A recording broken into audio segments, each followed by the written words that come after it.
تبارك الذي بيده الملك وهو على كل شيء قدير. Assalamualaikum warahmatullahi wabarakatuh.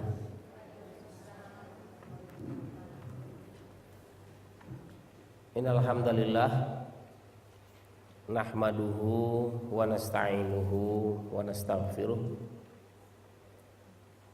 wa nastahdihi wa natubu ilaih wa na'udzu billahi min syururi anfusina wa min sayyiati a'malina may yahdihillahu fala mudhillalah wa may yudlilhu fala hadiyalah. Asyhadu an la ilaha illallah wahdahu la syarikalah wa asyhadu anna Muhammadan abduhu wa rasuluhu la nabiyya ba'dah. A'udzu billahi minasyaitonir rajim. Ya ayyuhalladzina amanu taqullaha haqqa tuqatih wa la tamutunna illa wa antum muslimun. Amma ba'du fa inna asdaqal hadits kitaballah wa khairul hadi hadi Muhammadin sallallahu alaihi wasallam wa syarrul umuri muhdatsatuha wa kullu muhdatsatin bid'ah wa kullu bid'atin dhalalah wa kullu dhalalatin finnar. Alhamdulillah, segala puji kita panjatkan kepada Allah yang Rahman, yang Rahim, yang dengan Rahman dan Rahimnya masih diberinya kita nikmat yang tak terhingga banyaknya. Alhamdulillah. Dengan nikmat yang Allah berikan itu, kita bisa menjalankan kehidupan kita sampai saat ini. Kita bisa berkumpul pada pagi hari ini untuk satu kegiatan yang nampaknya sederhana, tetapi sesungguhnya nilainya sangat luar biasa. Satu kegiatan yang tidak banyak diminati oleh kebanyakan orang.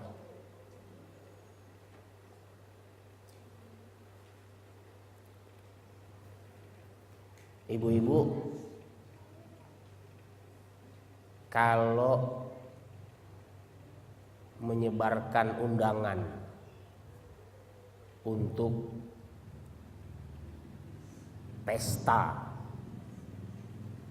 biasanya kalau undangan yang disebarkan 500, konsumsi yang mesti disediakan berapa? Berapa? Minimal 1000. Asumsinya apa? Satu undangan berlaku untuk 2 orang, minimal 2 kali lipat. Tapi kalau cuma 1000 porsi yang disiapkan untuk 500 undangan, itu panitianya bisa deg-degan, bisa empot-empotan. Kenapa? Khawatir konsumsinya tidak cukup, dan itu panitia akan menjadi sangat malu kalau mengundang orang tahu-tahu konsumsinya tidak cukup. Itu undangan untuk pesta, perkawinan dan sebagainya. Tapi kalau undangan untuk pengajian, undangan yang disebarkan 200, berapa kira-kira konsumsi yang perlu dipersiapkan? Berapa kira-kira? 200. Kalau undangan yang disebarkan 200, konsumsi yang disiapkan 200, maka yang empot-empotan itu panitia, habis nggak ini makanan? Sama nggak empot-empotannya panitia pesta dengan panitia pengajian? Kalau panitia pesta empot-empotannya apa? Cukup nggak nih makanan? Kalau panitia pengajian habis nggak ini makanan? Sebab kalau nggak habis mubazir. Itulah bedanya antara panitia pengajian dengan panitia pesta. Bedanya begitu. Jadi banyak memang kegiatan pengajian itu belum banyak diminati. Dan biasanya kalau undangan pengajian itu selalu mengambil tempat di mana? Di belakang. Kenapa? Kenapa? Supaya cepat pulangnya. Kalau undangan pesta tempatnya di mana? Nah, kenapa? Nah, kalau belakangan nggak kebagian, tinggal sisa-sisanya aja. Itu beda antara pengajian dengan pesta. Kenapa orang menjadi sangat tidak berminat dengan pengajian itu? Kenapa? Karena mereka punya paradigma, punya kerangka berpikir begini. Banyak ngaji, banyak tahu. Tahu apa? Tahu ini nggak boleh, tahu ini dilarang, tahu ini haram. Dan rata-rata hal-hal yang dilarang itu semuanya serba mengenakan. Ya kan? Banyak tahu, banyak ngaji, banyak tahu ini nggak boleh, ini dilarang, itu haram. Padahal semua yang dilarang itu serba mengenakan. Sehingga apa? Terjadi konflik. Konflik antara apa? Antara yang diketahui dan yang dimaui. Dia tahu itu nggak boleh tapi dia mau. Nah, ketika terjadi konflik antara yang diketahui dengan yang dimaui, yang dimenangkan yang mana? Yang dimenangkan taunya atau maunya? Taunya dilanggar kan? Ya kan? Yang diikuti yang mana? Maunya atau taunya? Maunya. Sehingga taunya dikalahkan. Makanya akibatnya gimana paradigmanya? Banyak ngaji, banyak tahu. Tahu berlawanan dengan mau. Akhirnya mau yang dikedepankan, taunya dilanggar. Banyak ngaji, banyak tahu, banyak melanggar. Ya kan? Karena banyak melanggar akhirnya banyak dosa. Nah, kalau sedikit ngaji, yang diketahui juga sedikit. Karena yang diketahui sedikit, yang dilanggar juga sedikit. Karena yang dilanggar sedikit, dosanya sedikit. Jadi sedikit ngaji, sedikit dosa.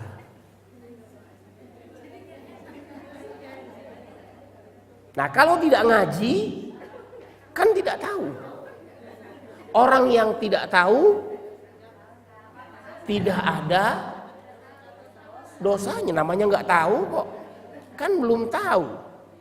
Jadi kalau tidak ngaji, tidak tahu. Karena tidak tahu, maka tidak bisa dianggap melanggar. Jadi tidak ngaji, tidak tahu, tidak melanggar, tidak dosa. Jadi supaya nggak ada dosa, itu sebabnya ngaji itu menjadi sesuatu yang tidak menyenangkan. Kenapa?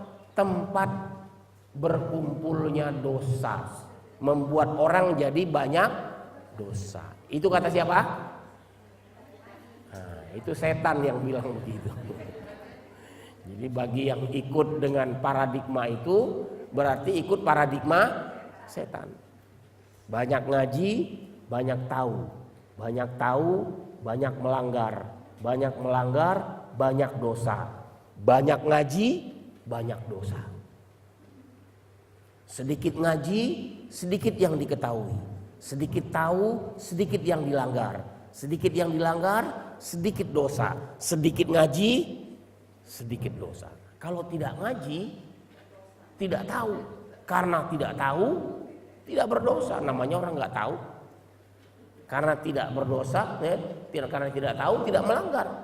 Karena tidak melanggar, tidak berdosa. Maka tidak ngaji, nggak ada dosanya. Jadi supaya nggak ada ngaji, supaya nggak ada dosa, jangan ngaji. Kenapa? Supaya ada alasan. Belum tahu. Ayo kita ngaji nanti dulu. Kalau soal ngaji ntar dulu. Kenapa? Ya kan kalau ngaji nanti jadi orang baik. Ya, dan katanya orang baik itu umurnya pendek. Nah, jadi kalau sering ngaji berarti umurnya pendek. Karena orang baik itu biasanya umurnya pendek. Kasihan ya si fulan, orang baik. Kenapa ya umurnya pendek? Nah itu. Itu kata siapa? Nah, itu setan yang punya pikiran seperti itu. Ya. Jadi jangan aneh kalau peminat pengajian itu jumlahnya sedikit. Kenapa? Ya takut jadi orang baik. Karena orang baik itu umurnya pendek. Ntar aja kalau udah tua baru tobat, baru ngaji. Kalau sempet tua, ya kan? Padahal soal mati itu nggak ada urusannya dengan soal umur. Soal mati itu nggak ada urusannya dengan soal sakit. Ya? Apakah mati itu hanya akan menimpa orang yang sakit? Apa nggak ada orang yang sehat meninggal? Banyak. Itu yang ketimpa keren di Masjidil Haram itu bukan orang-orang sakit, tapi ya, orang sehat. Ketika kena keren itu banyak yang menganggap itu musibah, wah bencana, musibah, ya, musibah. Ada yang kenanya sedikit, alhamdulillah untung kenanya cuma sedikit, sehingga tidak terlalu parah. Begitu kemudian pemerintah Saudi mengeluarkan pengumuman yang meninggal dapat 1 juta real, yang luka permanen dapat 1 juta real, yang lain nyesel, ya kenapa saya nggak kena? Coba kalau saya kena, ya paradigmanya berubah. Ketika kena musibah pertama dia bilang apa? Alhamdulillah cuman kena sedikit, untung saya nggak kena. Saya tadinya sudah mau lewat tempat itu, tapi nggak jadi karena hujan. Alhamdulillah untung saya nggak kena. Begitu pemerintah Saudi mengeluarkan pengumuman bagi yang terluka permanen dapat 1 juta real, nyesel, ya kenapa saya nggak lewat situ kemarin, kenapa saya nggak kena? Kehilangan apa? Kehilangan peluang dapat 1 juta real, itu 3,8 miliar. Kapan dapat uang segede gitu? Nyesel. Nah itulah manusia. Itulah manusia. Banyak orang yang kemudian menganggap musibah peristiwa Mina. Wah banyak yang meninggal, keluarganya bersedih dan sebagainya. Padahal sesungguhnya Allah sedang membuka pintu surga untuk mereka. Bayangkan, baru saja menyelesaikan wukuf. Kata Rasulullah, sesungguhnya Allah mengampunkan seluruh dosa orang yang wukuf. Rasulullah menyampaikan itu ketika haji wada. Sesungguhnya Allah mengampuni seluruh dosa orang-orang yang wukuf di Arafah. Umar bin Khattab bertanya kepada Rasul, ya Rasulullah, apakah itu hanya berlaku untuk yang wukuf sekarang? Rasulullah mengatakan tidak, berlaku sepanjang masa. Di dalam surat Luqman, ya, wa idh qala Luqmanu libnihi wa huwa ya'idhuhu ya bunayya la tusyrik billah. Itu yang mewasiatkan siapa? Luqman, ayahnya, bukan ibunya. Ayahnya, ya bunayya la tusyrik billah, wahai anakku jangan sekutukan Allah.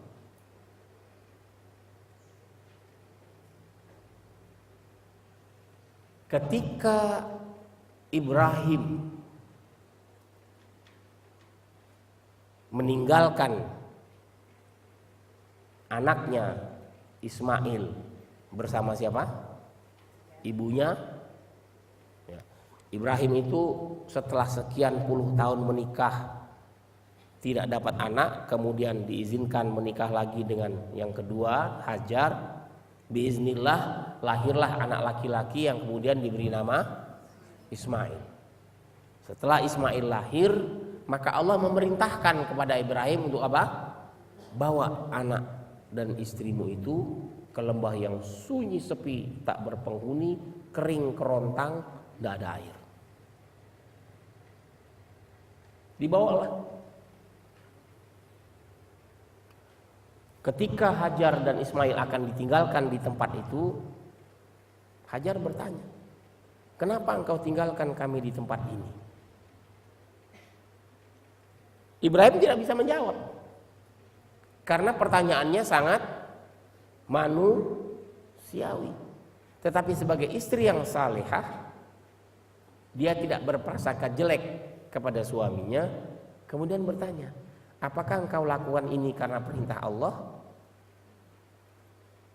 Ibrahim menjawab, benar. Sehingga kemudian Hajar mengatakan, ya sudah, kalau memang ini perintah Allah, tentu Allah sudah menyiapkan skenarionya. Dia tidak berprasangka jelek, dia terima. Maka Ibrahim kemudian meninggalkan istri dan anaknya, dia jalan. Hajar ngeliatin aja, dia berharap suaminya nengok kayak gitu sebelum ditinggal, ya. Tapi ternyata Ibrahim jalan gak nengok, tidak nengok sedikit pun. Ibu-ibu barangkali sering gitu ya, ketika suaminya mau pergi, apa mau agak jauh dikit, ketika ditinggal maunya suaminya nengok kek biar ngasih. Ibrahim enggak. Kenapa? Ya dia khawatir juga kalau nengok nanti hatinya akan berubah. Makanya kalau sudah niat bismillah udah nggak usah nengok-nengok lagi. Sebab kalau nengok nanti bisa merubah niat. Fa idza azamta tawakkal 'ala Allah. Bismillah jalan.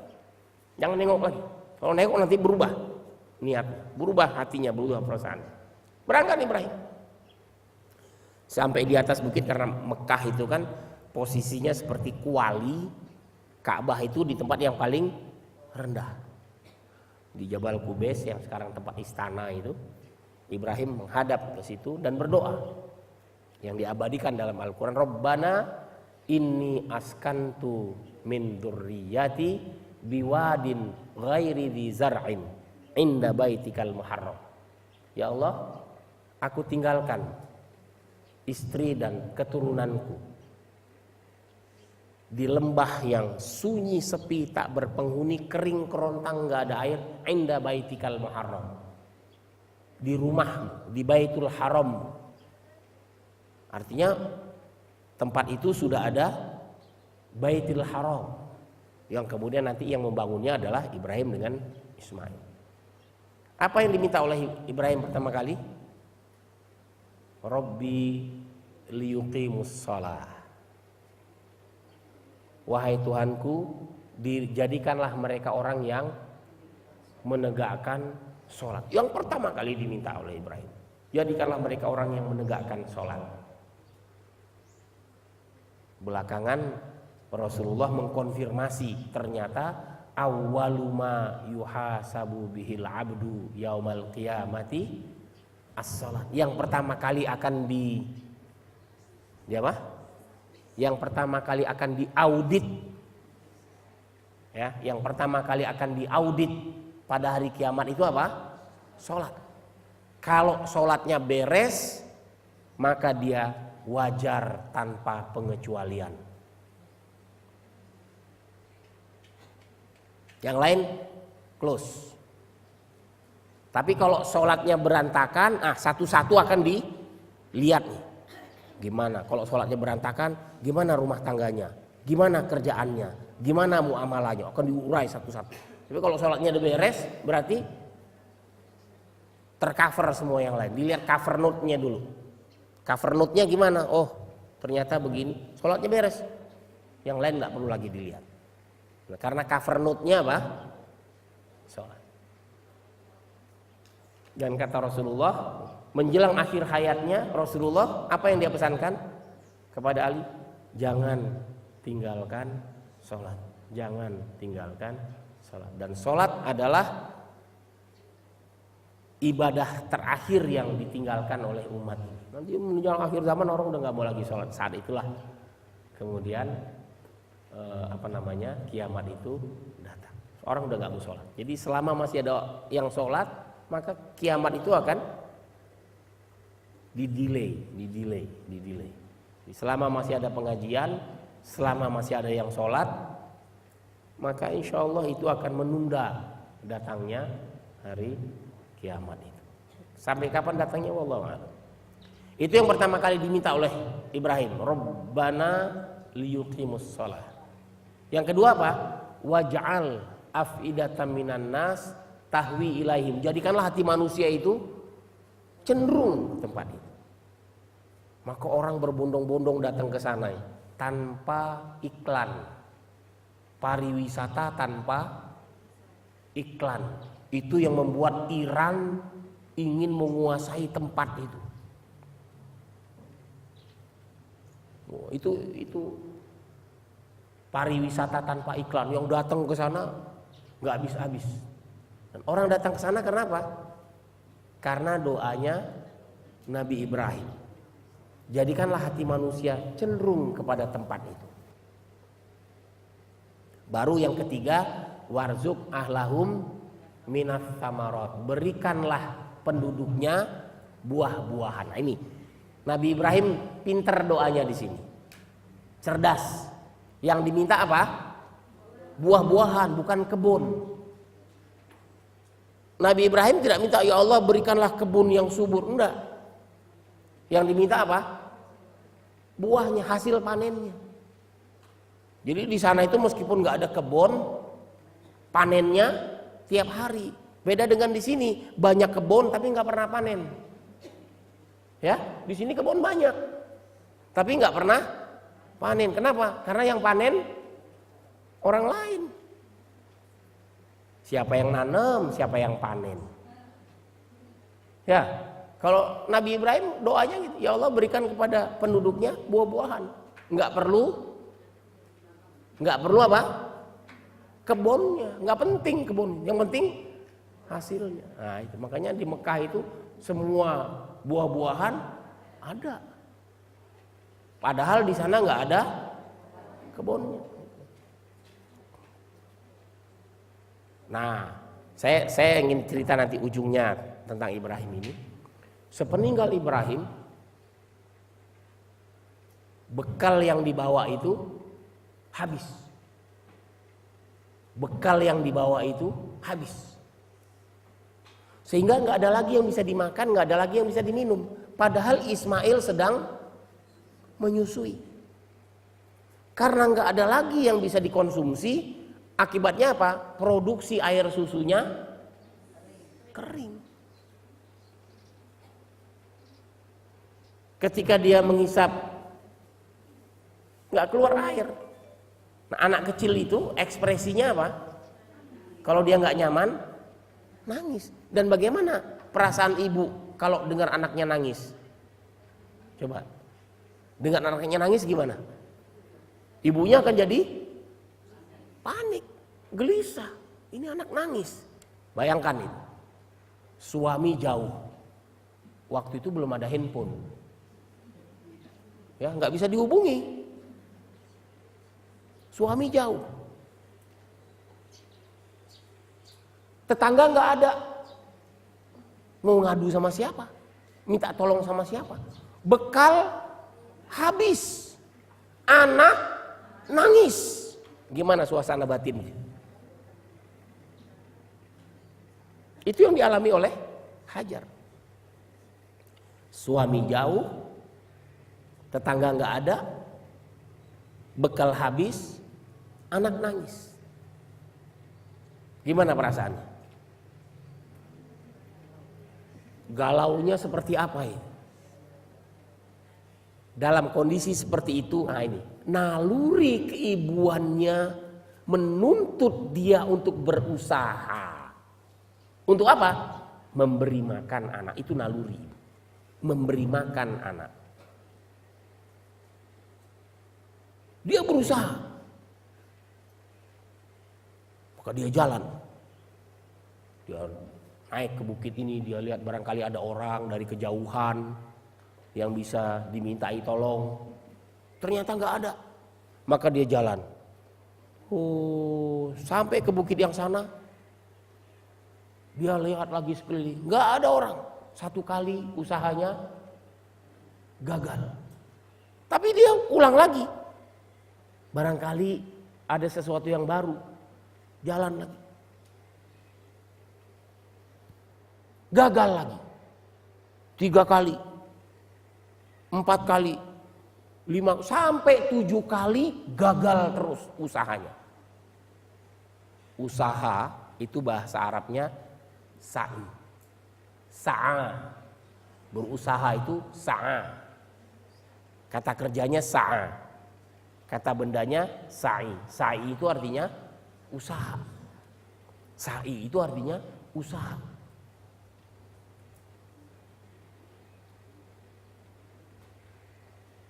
Siapa yang berusaha? Ibunya. Dan selalu mengalami kegagalan sampai 7 kali. Makanya kalau usaha baru 2-3 kali terus nyerah, ya Hajar sendirian 7 kali gagal terus, nggak putus asa. Kenapa? Karena yang memang yang dinilai dari manusia itu usahanya, bukan hasil. Itu urusan Allah. Dari mana rezeki itu muncul? Bukan dari hasil usaha Hajar, bukan. Yang berusaha dia. Tapi rezeki dari mana muncul? Ya nggak kebayang sebelumnya. Qadarullah, kaki si bayi ini menghentak bumi, kemudian di situ muncul air. Yang usaha ibunya, yang dapat rezeki. Jangan salah. Rezeki yang kita peroleh itu belum tentu hasil usaha. Belum tentu usaha kita yang membawakan hasil, belum tentu. Usaha itu, hasil itu bisa jadi karena doanya orang banyak, karena doa orang-orang yang kita bantu, karena kita ngasih makan anak, karena ya, itu urusan Allah. Siapa yang berusaha, siapa yang dapatkan hasilnya, ya itu. Makanya ini sekaligus juga mengingatkan, jangan sombong dengan hasil usaha kita. Jangan sombong. Karena sesungguhnya hasil yang kita peroleh itu belum tentu sepenuhnya hasil kita. Usaha belum. Sama halnya dengan ibu-ibu sekalian.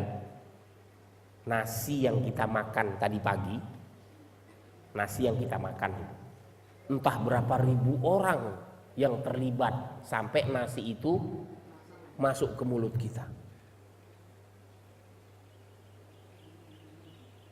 Mulai dari petani yang nyangkul sawahnya. Nyangkulnya pakai apa? Kalau dulu kan pakai pacul, cangkul. Cangkul terbuat dari apa? Besi. Besi ini melibatkan pandai besi untuk jadi cangkul. Nah, untuk jadi besi ini ada industri sendiri. Buah besi itu kemudian diolah oleh pandai besi jadi cangkul. Nah kalau sekarang sudah pakai traktor. Ini ada industri traktor. Apa bahan bakarnya traktor ini? Solar. Itu melibatkan industri solar. Baru untuk membajak. Setelah dibajak, semai benih, kasih pupuk. Pupuk melibatkan industri pupuk. Berapa ribu orang. Kemudian irigasi perairan. Irigasi. Wah, untuk membuat irigasi itu melibatkan orang. Bahannya apa? Semen, batu semen. Industri semen. Ya? Mateng itu padi, kemudian dipanen. Pakai apa? Apa mau disabit atau pakai traktor lagi? Itu industri sendiri.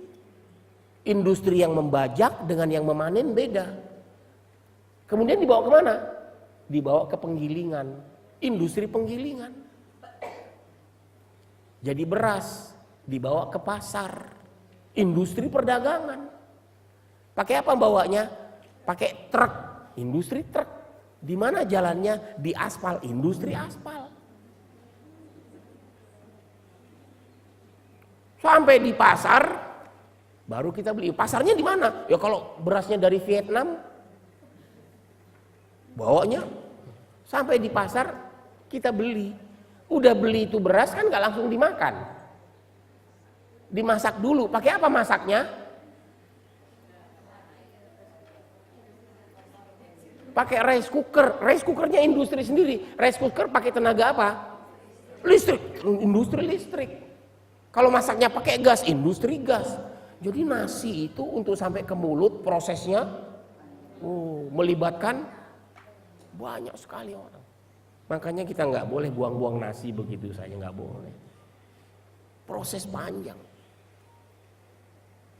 Nah itu, jadi ini ibu ini, Hajar ini yang punya fighting spirit untuk kelangsungan hidup anaknya, itu ibu.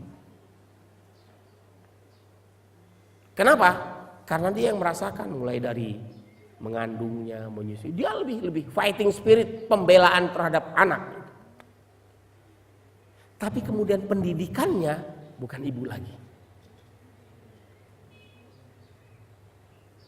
Berapa tahun kemudian Ibrahim datang, karena Ibrahim tinggalnya di Filistin. Jarak Filistin dengan Mekah itu jauh. Waktu itu belum ada pesawat, jalan kaki. Atau paling pakai onta. Setelah anaknya tumbuh baru dididik sama Ibrahim. Nah waktu itu kan belum ada UAN ya. Belum ada ujian akhir nasional untuk mengukur keberhasilan pendidikan kan. Tapi pendidikan itu perlu diuji keberhasilannya. Maka Allah langsung menguji hasil pendidikan Ibrahim. Bukan dengan ujian akhir nasional. Ujiannya apa? Allah memerintahkan Ibrahim untuk menyembelih anaknya. Ini ujiannya gak main-main. Sembelih anaknya. Nah di sini. Bagaimana Ibrahim mendidiknya? Ternyata Ibrahim pendekatannya tidak instruktif. Kayak kebanyakan orang tua sekarang kan. Gak boleh ini, gak boleh begitu, harus begini, harus begitu. Jangan ini, jangan itu. Pokoknya bahasanya instruktif. Anak sekarang itu seperti itu. Dan itu tanda-tanda akhir zaman. Kata Rasulullah, ya, ketika ditanya oleh Jibril, kapan datangnya hari kiamat? Kata Rasulullah apa? Yang ditanya tidak lebih tahu daripada yang bertanya. Hadis Jibril itu masih ingat ya? Ketika Rasulullah sedang duduk di masjid, datang orang asing, pakaiannya putih tapi tidak terlihat, habis melakukan perjalanan jauh, duduk langsung berhadapan dengan Rasulullah, bersimpuh, lututnya ya, bertumpu ya, kena hadapan dengan Rasulullah dan pegang pundaknya, langsung nanya, apa itu Islam? Mahwal Islam. Rasulullah menjawab, rukun Islam. Kata orang itu, sodakta. Dia tanya lagi, mahwal iman? Apa itu iman? Dijawab oleh Rasulullah, rukun iman. Sodakta, benar katanya. Mahwal ihsan, dan seterusnya. Nah, pertanyaan yang terakhir dia tanya, kapan datangnya hari kiamat? Ini yang saya ingin garis bawahi. Kata Rasulullah, yang ditanya tidak lebih tahu daripada yang bertanya. Tanda-tandanya apa? Salah satu tanda datangnya kiamat apa? Budak melahirkan majikan. Budak melahirkan majikan. Saya dulu berpikir budak itu mungkin digauli sama majikannya sehingga dia melahirkan anak. Jadi budak melahirkan anak majikan. Tapi ternyata ke belakang enggak. Sekarang anak itu jadi majikan. Ibunya jadi budaknya. Coba. Orang tua itu sekarang lebih banyak mengikuti apa kemauan anak ketimbang orang tua mengendalikan anak. Betul nggak? Itu tanda akhir zaman. Banyak orang tua yang menyesuaikan cuti liburnya dengan libur sekolah anaknya, betul nggak? Pokoknya anak itu lebih berkuasa. Kalau anaknya marah, orang tuanya bingung, panik. Zaman saya masih kecil dulu, kalau ibu saya bikin kopi, terus nggak sempat diminum sama bapak saya, dia berangkat ke kantor, sampai sore nggak ada yang berani nyenggol itu kopi, nggak ada yang berani nyenggol. Ini untuk bapak. Anak sekarang gimana? Udah dibikinin mau diminum, sambar dulu sama dia, bagi dong. Itu anak sekarang. Kenapa? Itu tanda-tanda akhir zaman. Budak melahirkan majikan. Siapa majikannya? Anak itu jadi majikan. Coba ibu-ibu ngantar anaknya ke sekolah, kucuk, ditungguin. Pokoknya apa kata anaknya? Anak itu lebih berkuasa. Sehingga nanti kita akan masuk situ. Mereka memberi batas. Anak-anak di bawah 18 tahun itu tidak boleh kena hukuman. Under 18 itu tidak boleh dihukum. Masih dianggap anak-anak. Akibatnya apa? Anak sekarang umur 15 tahun gedenya kayak apa? Itulah yang dimanfaatkan oleh penjahat-penjahat, mengeksploitasi anak-anak umur segitu melakukan kejahatan. Ketika ditangkap sama polisi, I am under 18. Saya di bawah 18 tahun, belum kena lepas. Akibatnya apa? Kenakalan-kenakalan anak-anak itu luar biasa. Baru nanti setelah lewat 18 tahun, nah mereka nggak berhenti. Udah, ini perlindungan yang berlebihan, yang kebablasan. Dan ini yang banyak terjadi sekarang. Anak-anak diberikan kebebasan. Banyak pula orang tua yang seperti itu kan. Anaknya dari kecil les ini, kursus ini, belajar itu. Ngajinya kapan? Ntar deh kalau udah gede. Biar dia menentukan pilihannya sendiri. Nah, anak umur 7 tahun itu kalau dia nggak mau sholat, orang tuanya bisa mengancam. Kamu nggak mau sholat, tidur di lapangan. Nggak boleh tidur di sini. Berani nggak si anak? Berani nggak? Takut. Masih 7 tahun diancam begitu, takut. Sholat. Kalau sudah 17 tahun diancam, baru diancam sama orang tuanya. Kamu kalau nggak sholat keluar. Apa kata si anak? Oke, no problem. Senang dia. Anak 17 tahun baru diajar sholat, terus kalau nggak mau sholat diancam. Kamu kalau nggak sholat keluar rumah. Oke, makasih.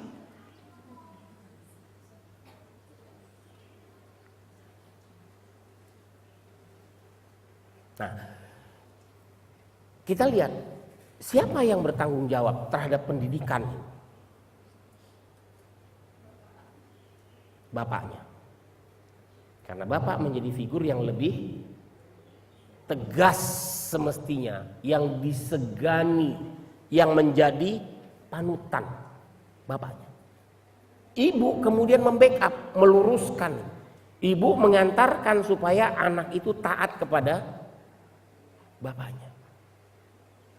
Nah, yang banyak terjadi sekarang ini, anak-anak yang tumbuh itu tidak mempunyai role model. Tidak mempunyai role model. Kenapa? Karena bapaknya sibuk. Tidak sempat memperhatikan pendidikan anak. Pagi-pagi sebelum anaknya bangun, udah berangkat. Dia pulang, anaknya udah tidur. Maaf, sebentar. Halo? Sana. Ya. Oh, sebentar, saya lagi pengajiannya. Oke. Maaf. Ya. Nah, ini yang kita lihat. Artinya apa? Ada sesuatu yang hilang dari anak. Apa? Kehilangan figur. Kehilangan figur. Figur siapa?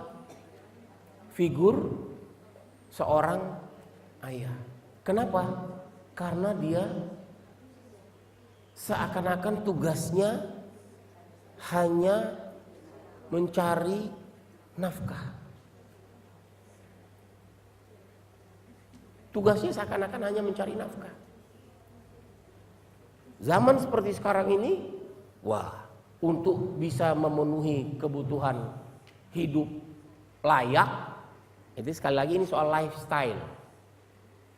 Maka pendapatannya harus besar. Nah, untuk mendapatkan pendapatan yang besar, maka jam kerjanya juga harus lebih banyak. Tidak jarang kemudian sebuah rumah tangga yang demi untuk bisa menikmati lifestyle tertentu, yang mencari nafkah bukan hanya bapaknya, bukan hanya suami, tetapi istrinya juga. Jadi bapaknya kerja, ibunya kerja, suami kerja, istri kerja, anak. Nah, mereka merasa bahwa seakan-akan kalau sudah memenuhi kebutuhan jasmaninya, selesai. Bahkan sekarang di Jepang itu mereka mengalami krisis anak-anak. Kenapa? Terlanjur menikmati hidup single. Yang laki yang perempuan ya, ingin menikmati hidup untuk memenuhi kepuasan bersenang-senang. Sehingga kemudian mereka tidak mau menikah. Kalau untuk memenuhi kebutuhan seksnya gimana? Kan tidak harus nikah. Apalagi anak itu dianggap sebagai apa? Beban. Makanya banyak orang membatasi anak itu. Ya sekedar untuk ada mainan lah, 1, paling 2. Tapi banyak juga yang nggak mau punya anak. Kenapa? Takut itu menjadi beban. Akhirnya apa? Krisis ini. Ada gap. Tinggallah masyarakat itu yang tua-tua aja, yang kecil-kecil nggak ada. Ada missing link. Sehingga bangsa itu nanti akan hilang. Kenapa? Karena lifestyle. Persoalannya apa? Lifestyle. Lifestyle yang bagaimana? Ya ingin hidup bersenang-senang. Apa nggak boleh bersenang-senang? Ya boleh. Hidup senang boleh. tapi kemudian hanya memikirkan kesenangan sendiri, kemudian mengabaikan hal-hal yang lain.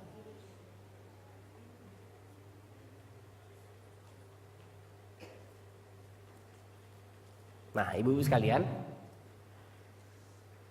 kita lihat Nabi Nuh yang concern dengan anaknya siapa? Nuh berusaha mendidik anaknya, tapi ternyata anaknya kemudian lebih mengikuti teman-teman. Contoh orang tua yang ternyata berusaha untuk mendidik dan pengaruh lingkungan lebih kuat ketimbang pendidikan orang tuanya. Namun toh demikian Nabi Nuh tetap ingin menyelamatkan anaknya. Ya bunayyarkam ma'ana. Wahai anakku, ayo ikut sini. Bersama ini, naik ke perahu ini. Anaknya nggak mau. Aku akan naik ke bukit itu yang akan menyelamatkan. Ya'simuni minal ma. Menyelamatkan aku dari air. Nabi Nuh mengingat, la asimal yaum. Nggak ada yang bisa menyelamatkan kamu hari ini.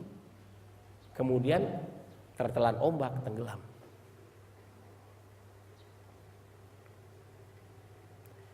Nah, dari yang sedemikian itu yang kita lihat contoh yang ada dialog antar generasi. Ini yang barangkali patut menjadi catatan kita, menjadi perhatian kita. Dialog antar generasi antara Yakub dengan anak-anaknya. Ya. Situ Allah berfirman, am kuntum syuhada il hadara Yaqubal maut il qala li banihi ma ta'buduna min ba'di qalu na'budu ilahaka wa ilaha abaika Ibrahima wa Ismaila wa Ishaqa ilahan wahida wa nahnu lahu muslimun. Am kuntum syuhada, atau apakah kalian menjadi saksi, apakah kalian menyaksikan idh hadara Yaqubal maut, tatkala kematian mendatangi Yakub, ketika Yakub hampir meninggal. Idh qala li bani, Yakub berkata kepada anak-anaknya, ma ta'buduna min ba'di, apa yang akan kalian sembah sepeninggalku. Ternyata yang menjadi kepedulian Yakub itu adalah soal ibadah, soal akidah. Apa yang akan kalian sembah sepeninggalku? Maka apa jawab anak-anaknya? Karena itu yang ditanamkan oleh bapaknya. Lihat, dalam cerita Nabi Yusuf yang dominan itu Yakub. Ibunya tidak muncul. Jadi pendidikan itu memang semestinya yang lebih bertanggung jawab adalah ayah. Karena dia menjadi figur, dia menjadi role model.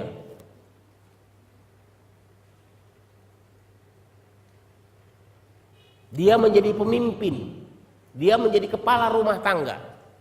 Nah, apa yang menjadi kepedulian Yakub? Ma ta'buduna min ba'di, apa yang akan kalian sembah sepeninggalku? Yakub tidak bertanya ma ta'kuluna min ba'di, apa yang akan kalian makan kalau aku sudah nggak ada. Yakub tidak mengkhawatirkan soal rezeki. Yakub tidak mengkhawatirkan soal rezeki. Kenapa? Allah yang mengatakan. Kebanyakan orang tua sekarang, Bapak Ibu sekalian, banyak orang tua sekarang ini lebih malu anaknya selesai jadi sarjana nggak punya kerjaan. Malu orang tua. Kalau anaknya jadi penganggur, orang tuanya malu. Anak saya sudah selesai jadi sarjana tapi belum dapat kerjaan. Malu rasanya.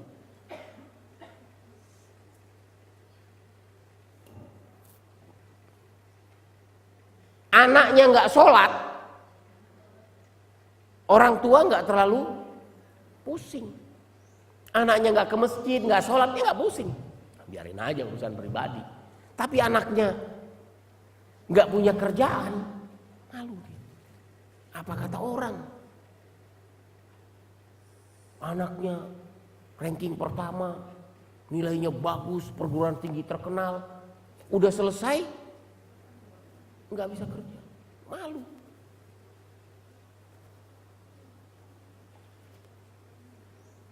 Anaknya nggak sholat, ya malu.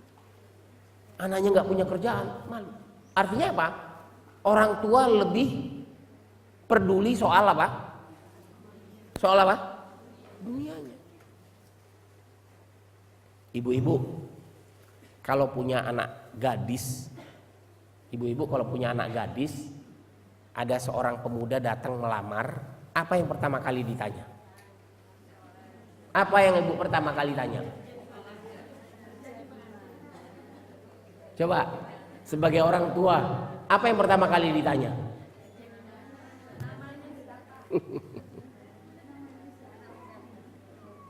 Apa yang pertama kali ditanya? Hah? Udah kerja apa belum? Kalau udah kerja, kerjanya di mana? Maksudnya apa? Udah punya penghasilan belum? Gajimu berapa? Anak saya mau dikasih makan apa? Ya, itu kan yang ditanya kan? Rumahmu di mana? Maksudnya apa? Udah punya rumah apa belum?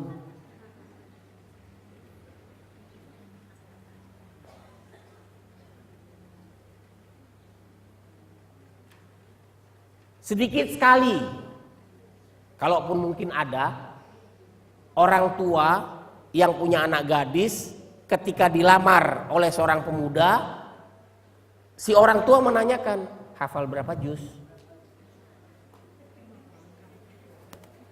Ada nggak?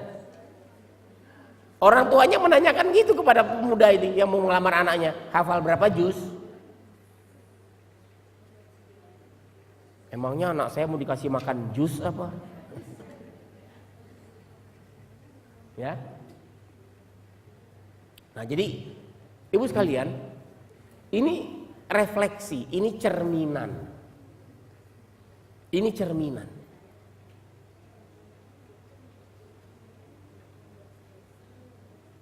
Banyak sekarang ini orang tua yang lebih bangga dengan atribut-atribut yang bersifat materi. Coba, ukuran keberhasilan sekarang tuh apa? Apa ukuran keberhasilan sekarang? Dia seorang guru yang berhasil. Maksudnya apa?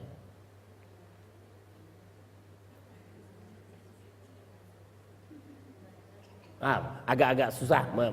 Kita dari yang lain dulu. Yang lain dulu. Kalau itu belum susah bayang. Dia seorang pengusaha yang berhasil. Apa ukurannya? Apa ukurannya? Oh, perusahaannya besar. Asetnya itu. Dia seorang politisi yang berhasil. Apa ukurannya? Populer, punya jabatan, uangnya banyak.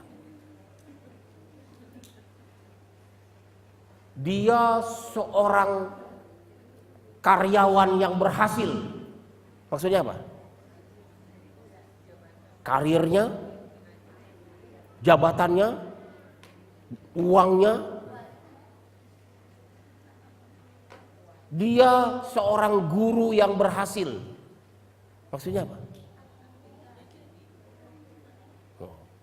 Bayarannya? Dia seorang ustadz yang berhasil. Apa ukurannya? Hah? Jamaahnya banyak, bayarannya. Orang kan melihatnya atribut-atribut seperti itu kan. Ukuran keberhasilan itu apa?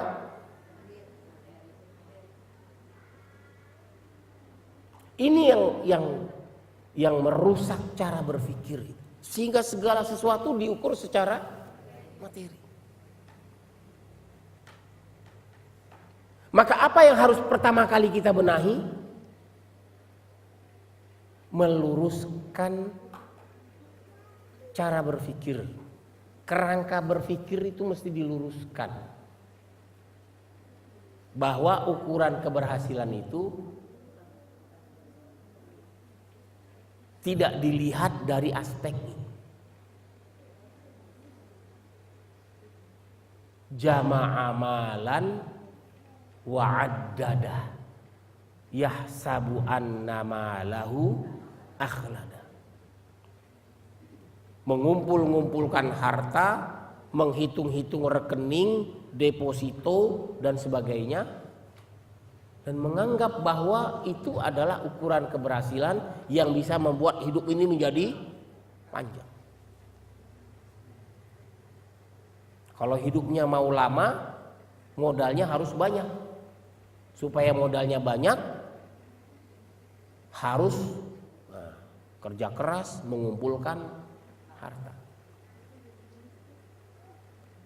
Maka kerjanya apa? Dengan perbuatan-perbuatan seperti itu, alhaakumut takatsur. Sampai kapan? Hatta zurtumul maqabir. Nah, ibu sekalian, pendidikan anak memang yang pertama kali membangun kesehatan jasmaninya itu adalah ibu. Ibu lebih bertanggung jawab tentang kesehatan jasmani. Untuk itulah kemudian suami memberi nafkah untuk kesehatan jasmani.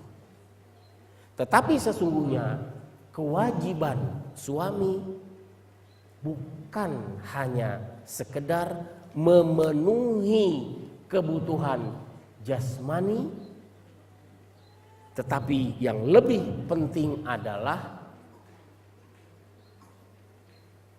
mendidik akidah, mendidik akhlak.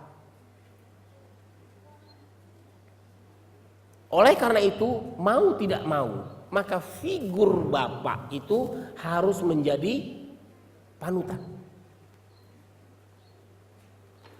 Maka seorang bapak, seorang suami tidak boleh hanya bisa memerintahkan anaknya untuk berbuat ini, melakukan ini dan sebagainya.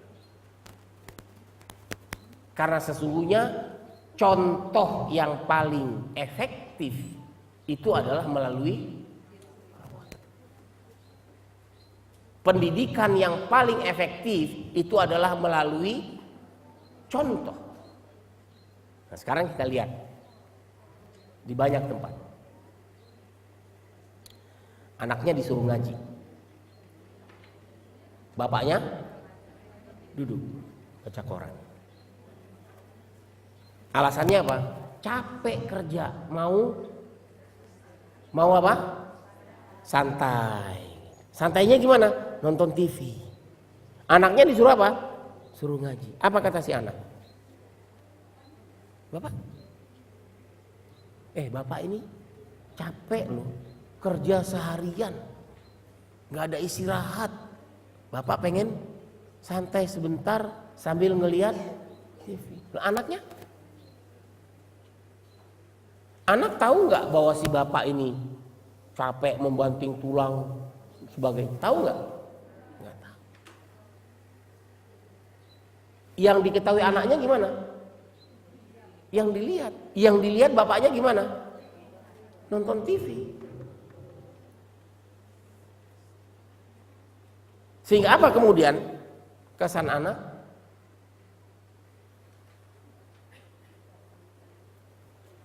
Si bapak merokok karena pengaruh teman di kantor, kemudian merokok. Anaknya boleh nggak ngerokok? Nggak boleh. Kenapa? Wah. Ketika si bapak ngerokok, anaknya, Pak, bagi dong. Nggak boleh.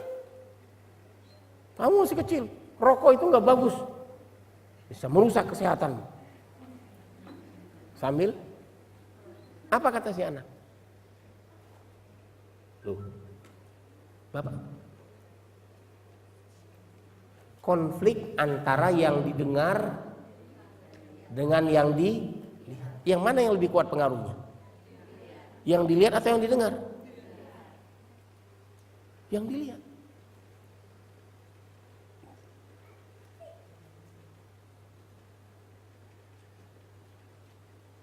Nah, ini barangkali hal-hal yang mesti disadari oleh para orang tua.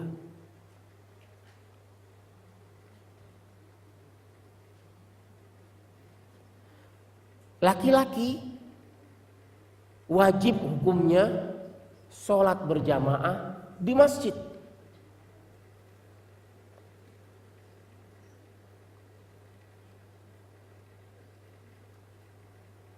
Jangan kemudian anaknya disuruh ke masjid, bapaknya di rumah. Alasannya apa? Bapak harus berangkat. Azan di masjid, dia sholat langsung jalan. Anaknya disuruh ke masjid.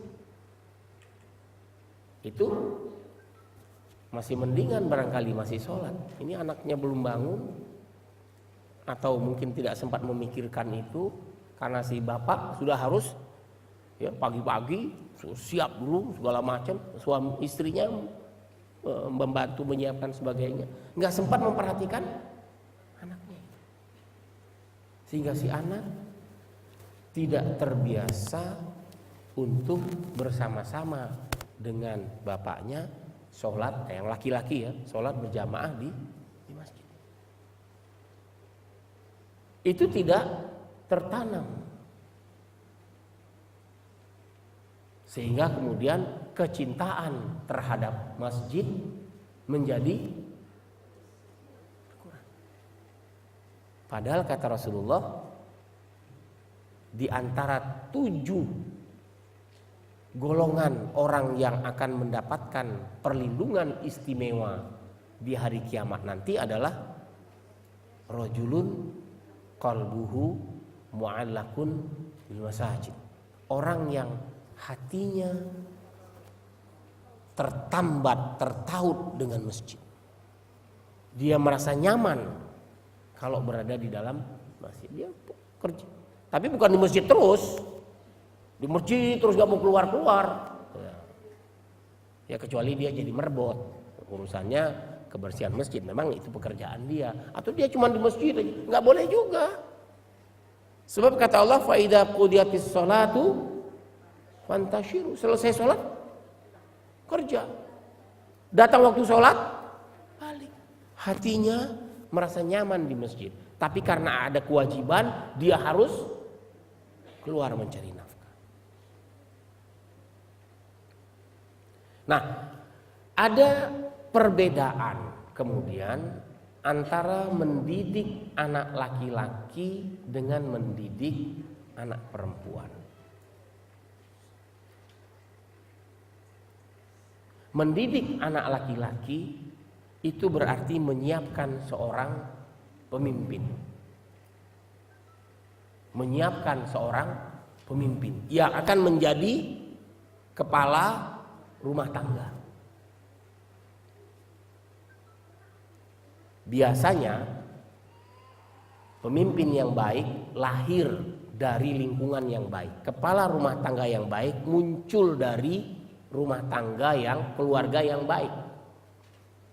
jika rumah tangga itu mengalami broken home, pecah, itu secara psikologis mau tidak mau akan berpengaruh terhadap suasana kebatinan si anak. Akan berpengaruh.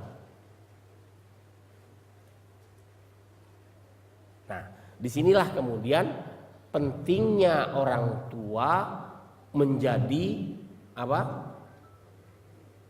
Role model, menjadi contoh, menjadi panutan bagi anak-anaknya. Mendidik seorang anak laki-laki berarti menyiapkan pemimpin di masa depan. Sementara mendidik anak perempuan berarti menyiapkan dia untuk menjadi seorang ibu bagi anak-anaknya.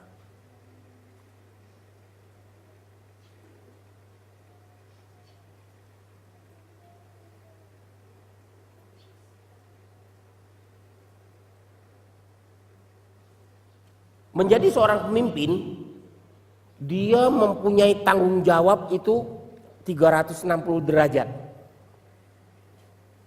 Mendidik anak laki-laki berarti membentuk dia menjadi pemimpin yang bertanggung jawab kepada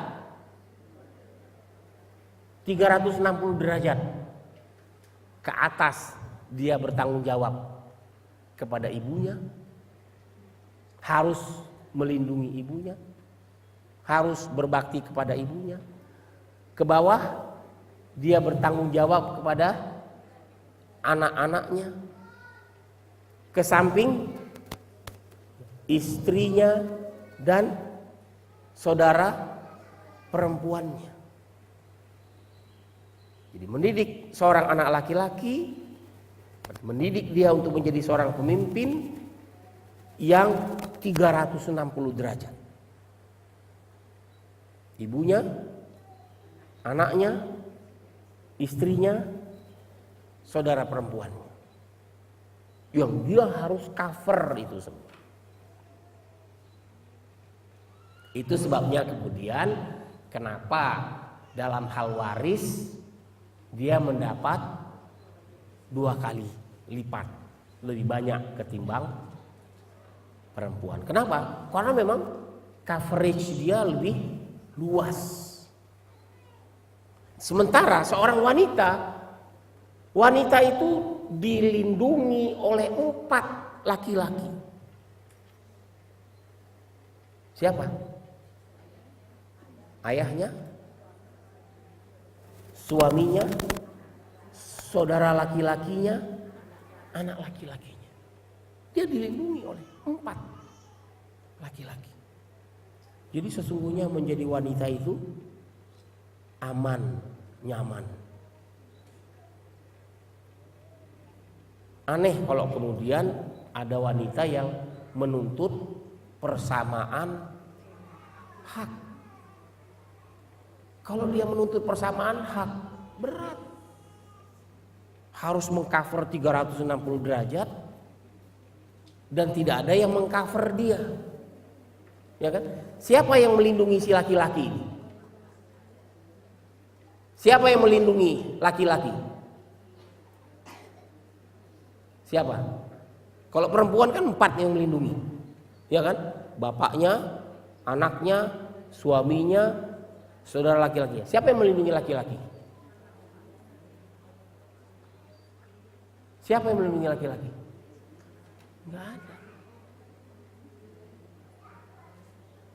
Dia yang akan melindungi, bukan dilindungi. Nah, ini yang mesti difahamkan kepada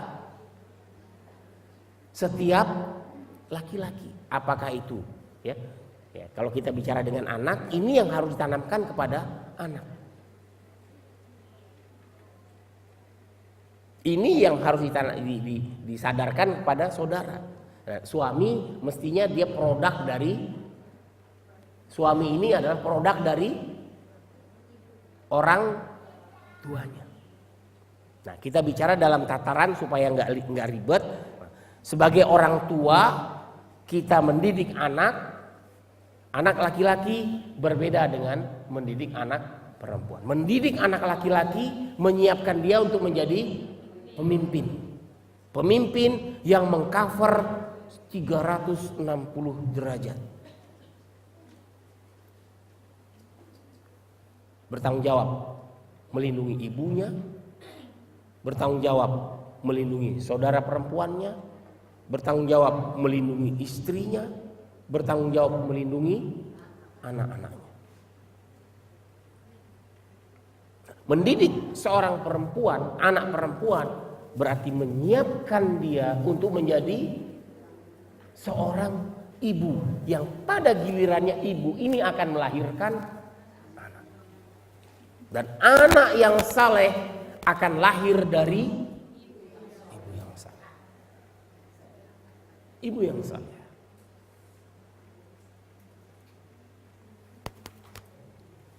Satu hari Umar bin Khattab ya memang hobinya belusuan. Jadi belusuan itu bukan hobinya Jokowi. Umar bin Khattab dari dulu sudah hobinya belusuan.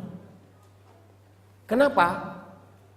Karena dia menyadari sebagai seorang pemimpin dia harus bertanggung jawab. Dan pertanggungjawaban itu tidak hanya pada akhir masa jabatan, tapi pertanggungjawaban itu sampai di hadapan Allah. Makanya Umar pernah mengatakan, kalau ada keledai tergelincir di wilayah kekuasaanku, aku harus bisa mempertanggungjawabkan. Gitu tanggung jawab seorang pemimpin. Pemimpin yang bertanggung jawab itulah nanti pada hari kiamat dia menjadi orang yang pertama kali mendapatkan perlindungan dari Allah. Tapi kalau pemimpinnya ya nggak bertanggung jawab, dialah yang pertama kali masuk neraka dan nerakanya paling dalam. Nah Umar ini satu malam ketika dia sedang belusuan, didapatinya ada apa? Sebuah tenda yang masih menyala lampunya, artinya masih ada kehidupan di situ.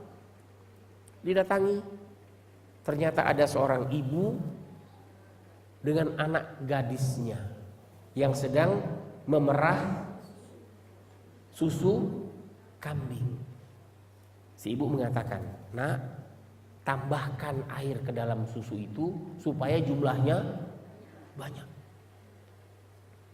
Kalau jumlahnya banyak dijual dapat untung besar."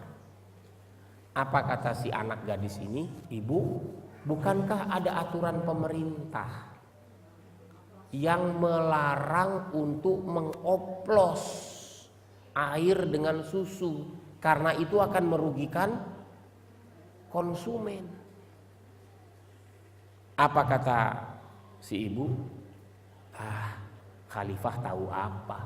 Paling dia tidur di rumahnya, nggak akan melihat. Siapa yang tahu apa yang kita lakukan? Apa kata si anak? "Ibu, Khalifah boleh saja tidur, tapi apakah Allah juga tidur? Apakah Allah juga tidak melihat?" Umar mendengar itu bergetar, gemetar. Dia pulang, dia bilang sama ajudannya, "Kasih tanda tenda ini, kasih tanda."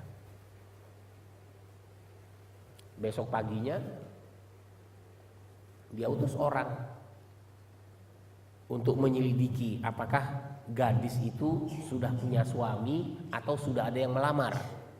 Ternyata masih gadis, masih lajang, belum punya suami dan belum ada yang melamar. Ditawarkan kepada anaknya, bukan untuk dia. Maka yang menerima adalah Asim, putranya Umar, Asim bin Umar bin Khattab. Maka menikahlah Asim ini dengan perempuan itu. Dari itu lahirlah anak perempuan yang bernama Laila.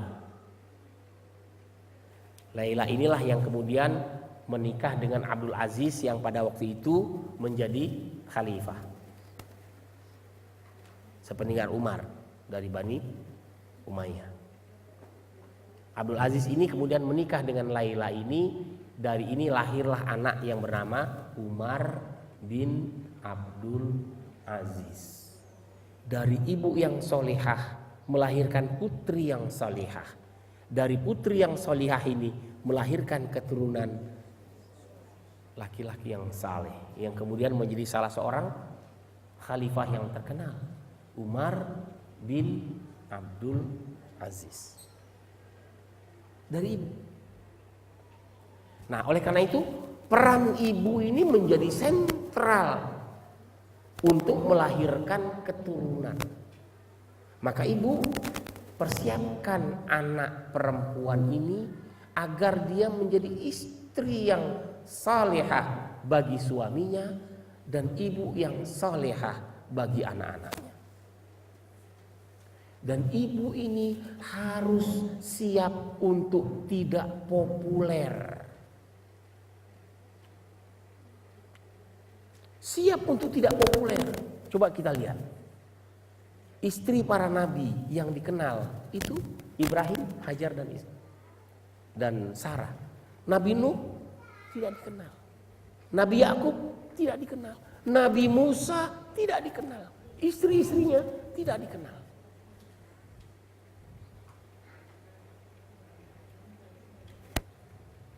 Tapi dari mereka lahirlah.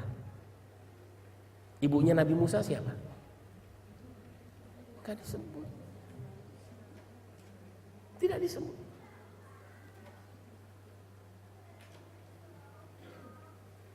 Jadi ibu itu menjadi figur yang siap untuk tidak populer. Tetapi dia melahirkan anak-anak yang saleh. Tentu saja ini tadi tidak lepas dari figur suaminya. Figur bapak menjadi figur yang sangat dominan dalam pembentukan kepribadian anak. Kalau suami, bapak tidak mempunyai ketegasan, hampir bisa dipastikan anak-anak ini akan cenderung lebih quote unquote lebih liar.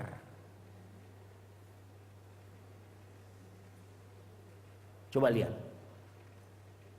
Untuk menanamkan supaya si anak perempuan itu pakai jilbab, itu siapa?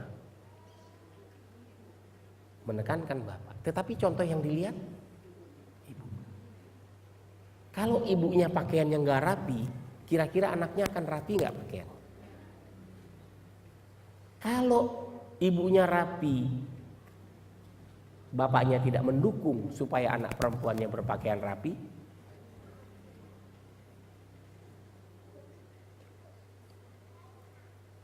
maka konsolidasi yang pertama adalah di tingkat suami istri, di tingkat orang tua. Tidak boleh ada perbedaan visi antara suami dan istri. Ketika terjadi perbedaan visi, maka anak akan menjadi gamang. Siapa yang mesti diikuti? Maka konsolidasi antara suami istri ini harus selalu dilakukan. Nah, sekarang faktanya. Di banyak pengajian yang lebih rame itu pengajian yang dihadiri oleh ibu-ibu. Sementara bapak-bapaknya sibuk untuk mencari nafkah. Pertanyaannya, apakah yang ibu-ibu dengar selama pengajian, di tempat pengajian, ditransformasikan kepada bapak-bapaknya yang barangkali waktunya lebih banyak dihabiskan untuk mencari nafkah? Ada nggak transformasi itu?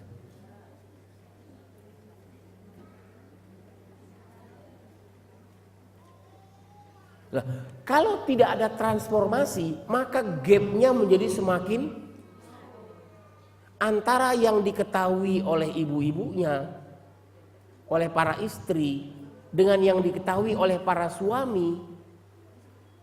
Ada jurang yang lebar, akan terjadi kesulitan dalam berkomunikasi, nggak nyambung. dan berakibat terhadap pendidikan anak.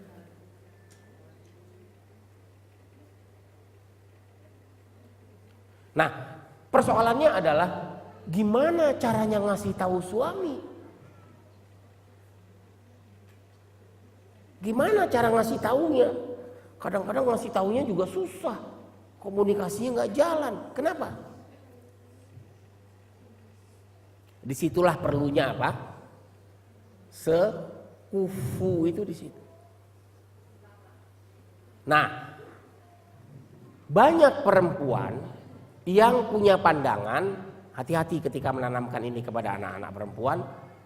Orang tua menyekolahkan anak sampai perguruan tinggi, jadi sarjana, S1, S2 dan seterusnya. Dan kemudian karena paradigma itu tertanam di kepalanya, ya sayang kan kalau sekolah tinggi-tinggi kemudian ilmunya nggak dipakai. Nah, menggunakan ilmu itu identik dengan bekerja, dan bekerja itu identik dengan mendapatkan gaji, sehingga banyak perempuan yang merasa pendidikannya sampai sarjana S1, S2, kemudian dia harus di rumah menjadi ibu rumah tangga. Itu merasa, waduh, mubazir.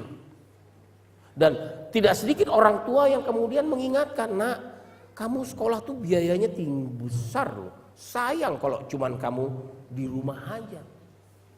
Sehingga banyak kemudian perempuan yang berpikiran, ya buat apa sekolah tinggi-tinggi, ujungnya toh cuma di rumah. Nah, ini kemudian terjadilah segala macam, mengakibatkan apa? Perempuan yang berpendidikan, dia bekerja di luar rumah karena dia punya ilmu dan sebagainya, akhirnya rumah tangganya terabaikan, anak-anaknya berantakan. Atau ya, dia mau mengorbankan apanya? Mengorbankan apa?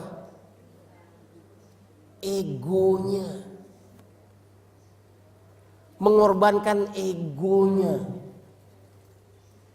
untuk tidak populer, meskipun pendidikannya tinggi, dia lebih memilih untuk menjadi ibu bagi anak-anaknya, istri bagi suaminya. Apakah untuk menjadi istri itu tidak diperlukan pendidikan? Apakah untuk menjadi istri tidak diperlukan kecerdasan? Tidak diperlukan wawasan? Lihat contoh. Ketika Musa kecil, yang memang dilepas oleh ibunya, misalnya ceritanya panjang ke sana, kita ambil sininya, sepotong dari sini. Ketika Musa kecil kemudian dipungut oleh keluarga Fir'aun, dianggap anak, ya, besar di lingkungan istana Fir'aun, anak kecil dipangku, ya kan anak kecil kan suka, ya kan, pegang-pegang ini jenggot segala macam, anak kecil suka itu. Dan kalau lagi gemes, terus dia ya semaunya aja, nggak ada remnya tangannya itu, dia kuat barangkali tenaganya, dia pegang tuh jenggotnya Fir'aun terus dibetot.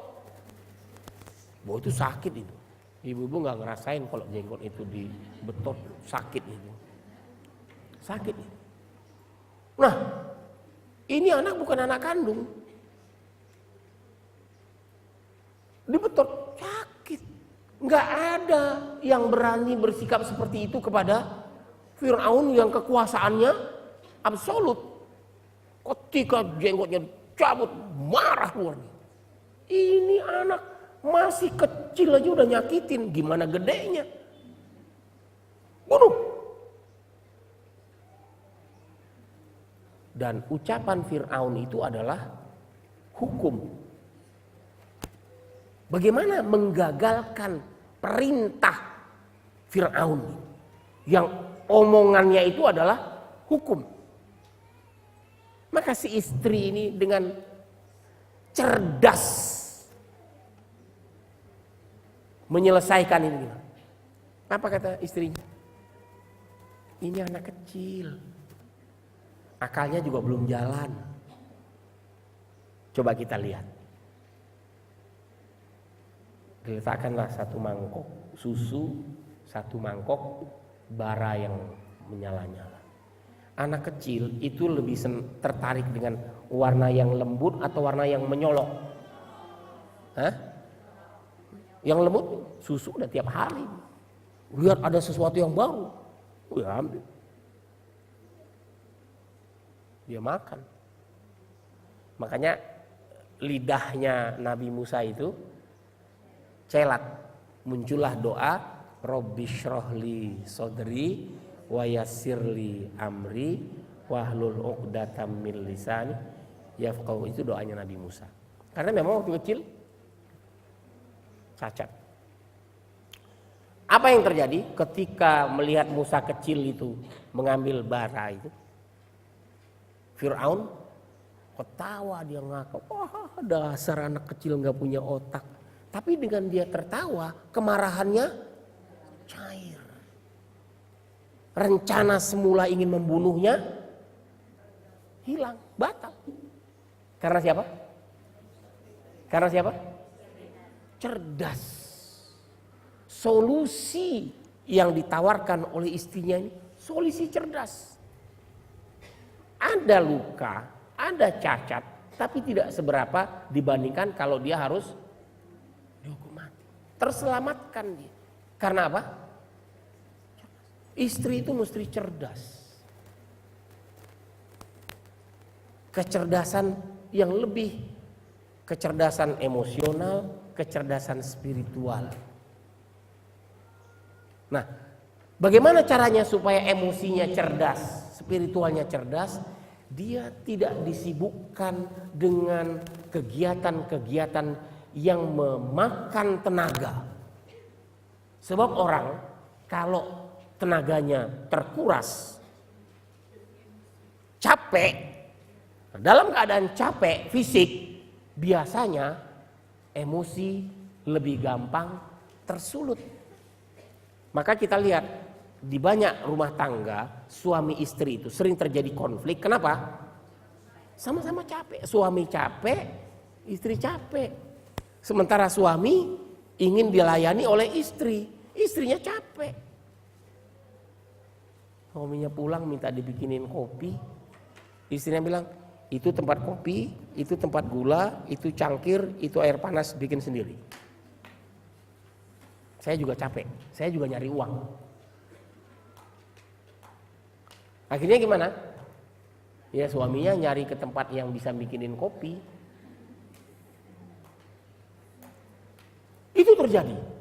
Kenapa? Karena ada egaliter, persamaan. Nah, itu terjadi. Maka rumah tangga itu menjadi berantakan karena ini tadi tidak saling melengkapi. Nah, ketika hubungan antara suami istri ini cekcok, ribut, pengaruhnya terhadap anak akan berpengaruh. Jadi anak-anak itu menjadi tidak terkendali karena ini tadi. Kedua orang tua ini tidak memberikan contoh yang baik kepada anak-anaknya. Kenapa? Nah, visi antara kedua ini yang mesti diluruskan. Oleh karena itu ibu-ibu, kalau ikut pengajian, dengar pengajian, hasilnya harus di-share. Dengan siapa? Kapan? Kapan sharingnya? Nah, ibu-ibu harus cerdas. Harus cerdas. Cerdasnya gimana? Bisa melihat situasi. Jadi jangan asik sendiri, ngaji sendiri, untuk diri sendiri, enak sendiri. Di dalam rumah tangga ibu-ibu tidak sendirian.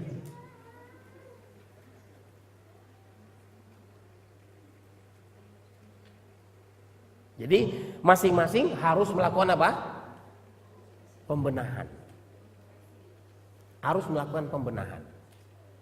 Dan harus bersama-sama menempatkan diri pada porsinya sendiri-sendiri. Jangan istri menjadi kepala rumah tangga. Kalau rumah tangga itu dikendalikan oleh istri, hancur.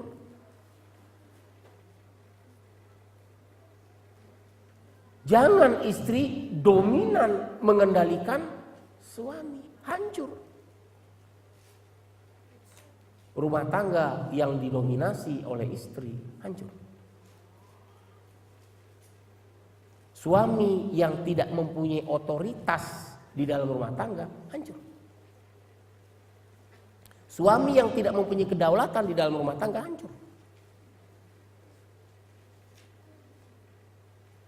Maka masing-masing harus bisa menempatkan diri. Ar-rijal qawwamuna 'alan nisa. Laki-laki menjadi qawwam bagi perempuan. Bima faddalallah ba'dahum 'ala ba'd. Wa bima anfaqu. Karena kelebihan yang Allah berikan kepada laki-laki.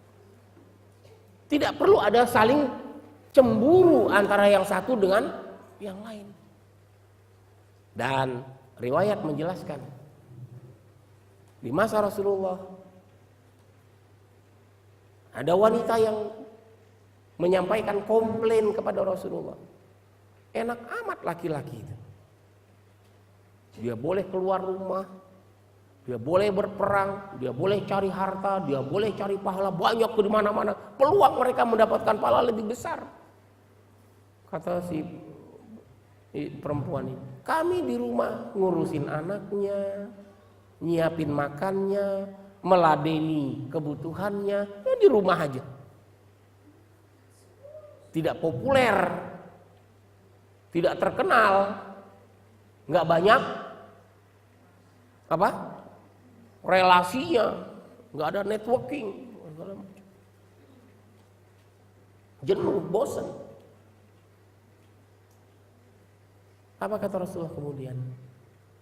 Nah, ini solusinya ini, yang sangat menyenangkan buat perempuan. Kata Rasulullah, andaikan wanita itu menjaga sholatnya yang 5 saja, nggak usah ditambah dengan yang lain, sholat 5 waktu aja. Puasa Ramadan saja,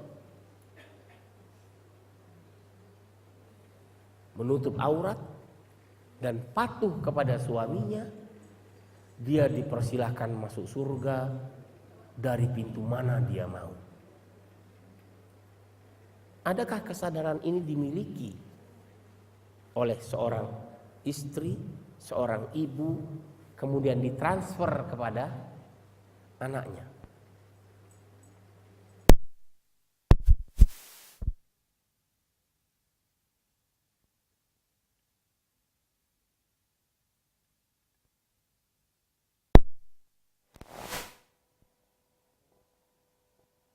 Surga.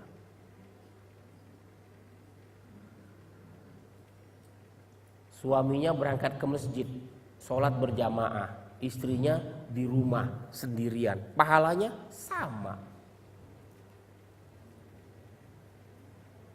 Suaminya kerja, membanting tulang, memeras keringat, segala macam, hasilnya dibawa pulang ke rumah, yang menikmati istri. Jadi kerjanya di rumah, gajinya sama, iya kan? Kerjanya di rumah, gajinya sama dengan gaji yang diperoleh oleh suaminya.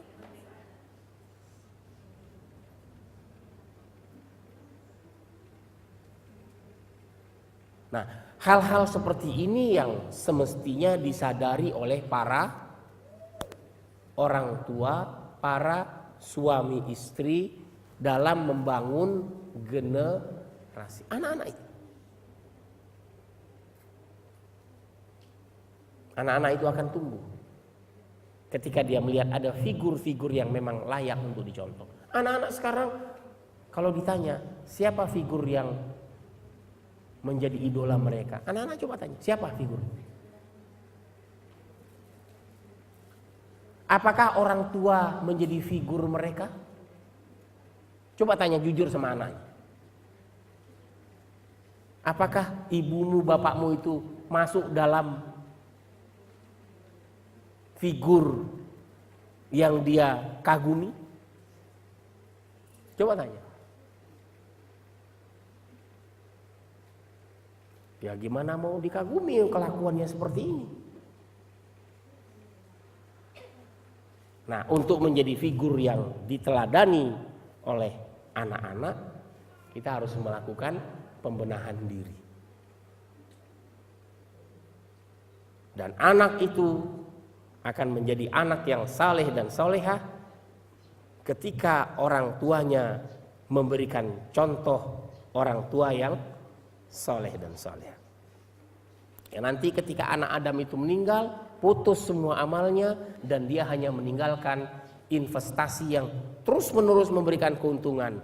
Di antaranya adalah anak yang saleh. Anak yang saleh itu kemudian investasi. Nah, bagaimana supaya anak itu menjadi saleh? Itulah yang diwasiatkan oleh Luqman kepada anaknya. Apa yang pertama kali ditanamkan? Ya bunayya la tusyrik billah. Dan itu adalah bapak yang menanamkan nilai value bapak, suami, kepala rumah tangga, pemimpin. Itulah yang menanamkan nilai. Kalau pemimpin tidak menjadi contoh, tidak memberikan penanaman nilai, maka anak akan mengalami krisis kepemimpinan, krisis idola. Akhirnya dia mencari idola kemana-mana. Siapa yang ditemukan? Yang jadi idolanya Michael Jackson. Yang jadi idolanya siapa? Ketika yang menjadi idolanya adalah figur-figur yang gak jelas, maka dia akan mengidentifikasikan dirinya dengan yang dia idolakan itu. Seseorang akan mengidentifikasikan dirinya dengan seseorang yang dia kagumi. Siapa yang dia kagumi? Siapa yang dia idolakan? Maka dia akan mengikuti. Nah, ketika kita tidak memperkenalkan figur-figur sahabat kepada anak-anak kita nggak kenal siapa para sahabat ini. Karena dia nggak kenal, jadi tidak pernah muncul menjadi idolanya.